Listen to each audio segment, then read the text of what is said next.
The first thing I noticed that morning wasn't the sunlight, or the steam curling off my coffee, or even the bull grazing out in the pasture. It was the sound.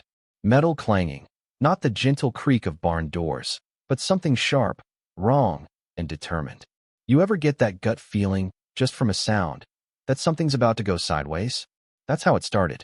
And as I sat there on the porch, just trying to enjoy one peaceful morning, I saw the white SUV, spotless, parked half on my gravel drive and half on the grass. HOA sticker sparkling in the early light, like a badge nobody actually respects. Now, let me back up a sec, because nobody just ends up on the HOA president's hit list by accident. My name's Hanley. I bought this old farmhouse with every intention of minding my business, working the land, keeping to myself. But when the Lakeview Estates HOA expanded their reach out here, suddenly I was lowering the neighborhood's aesthetic standards. According to Karen Whitfield, our fearless leader in heels and hairspray, my red barn and my animals were the downfall of her perfect world. She'd sent letters, fines, even a landscaper once. Poor guy ran screaming after my bull. Duke made it real clear he didn't like uninvited guests with weed whackers. But this time, Karen was inside my barn, breaking in, high heels in the straw, fancy coat getting dusted up, phone out and recording, waving her hand like she was on a reality show. She didn't see Duke at first. He's my old bull, big, red, and smarter than most people I know. He watched her, head low, waiting. I just leaned against the door and called out, "Morning, Karen. You lost." She spun so fast, heel stuck in straw, trying to act like she owned the place. "You can't keep trespassing livestock this close to the HOA perimeter," she snapped, tossing around bylaws like magic spells. I told her this barn's been here since 1947. She said they'd extended jurisdiction. I said, "You mean the pamphlet you stuffed in my mailbox without a stamp?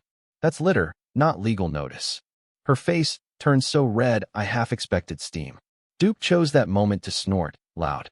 She finally noticed him, eyes wide. "That's dangerous. I could report you." I laughed. "You could, but you'd have to explain how you broke into my locked barn." For a second, she actually looked nervous. Then she doubled down, started yelling about complaints, about violations, about her duty. That's when Duke stomped hard enough to rattle the gates. Karen shrieked, tripped into a wheelbarrow, lost a shoe, and I'll admit, I laughed. She scrambled out, promising the board would hear everything, and sped off in her perfume-scented rage cloud. I thought that'd be the end of it. You know what I mean? Just another round of Karen blustering and losing.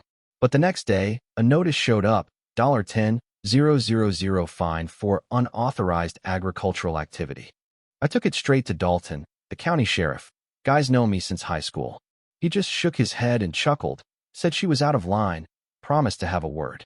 But if there's one thing I've learned, it's that people like Karen don't get embarrassed out of a fight. They dig in. 2 days later, she's back, this time with a clipboard and some poor guy in a suit who looked like he wanted to be anywhere else. "We're performing an assessment," she announced, threatening demolition orders. Her sidekick was measuring my barn when Duke, still behind the fence, let out this deep rumble that froze the guy mid-step. Karen squealed, dropped her clipboard, and sprinted back to her car. That's when I realized this wasn't about rules or property lines. Karen was terrified of losing control, and that made her dangerous. That night, floodlights flashed across my window. Karen had brought a tow truck to impound my barn, like you could haul off a building. The tow driver looked so confused I almost felt bad for him. I recorded the whole exchange as evidence. Her yelling, threatening, finally storming off when the driver refused. But things kept escalating. I found scratch marks on the barn latch, clear signs someone tried to break in. So, I installed trail cameras, motion activated, feeding alerts straight to my phone. I called Dalton, made it official. The next few days were a weird kind of tense piece. Then, right after midnight, the camera caught her. Karen, trench coat, flashlight, sneaking through my field. She cut the padlock, slipped inside. I called Dalton, but couldn't help going out myself. By the time I got there, Duke was cornering her, low and slow, pawing the dirt. Karen was screaming, clinging to the fence, flashlight spinning on the floor. I shouted at her to freeze. "He's not going to kill you, Karen, but he might if you keep yelling." Dalton showed up, took one look, and shook his head. "Ma'am, you're trespassing again." Karen tried to claim she'd been attacked. Dalton didn't buy it. She left, shaking, humiliated. That should have ended it, right? But nah. Next morning, half the neighborhood's driving by slow, gawking like my place was a crime scene. Karen had gone door to door before sunrise, limping, spinning stories about my dangerous animal. Half the HOA believed her, half just wanted the gossip. Dalton showed up, gave me a heads up. There'd be a county inspection, courtesy of her complaint. The inspector came, fed Duke a carrot, declared him a gentle giant, and my property perfectly compliant. Karen watched from down the road, seething. That evening, the HOA called an urgent animal nuisance committee meeting. I went, more out of stubbornness than hope. Karen tried to run it like a courtroom, projected pictures of Duke, ranted about safety. But then, other neighbors started pushing back. "Didn't you break into his barn?" someone asked. "That's trespassing," another muttered. By the end, Karen's composure cracked. She stormed out, laptop under her arm, the room in chaos. But she didn't quit.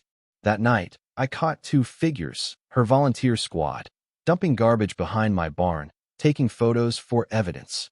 I sent Dalton the footage. He finally had enough to charge her with tampering and illegal dumping. Karen's SUV crept by the next morning, slow, glare full of fear instead of fury. I could feel it. She was desperate. And desperate people are unpredictable. 2 days later, spray paint across my barn. HOA menace in dripping black letters.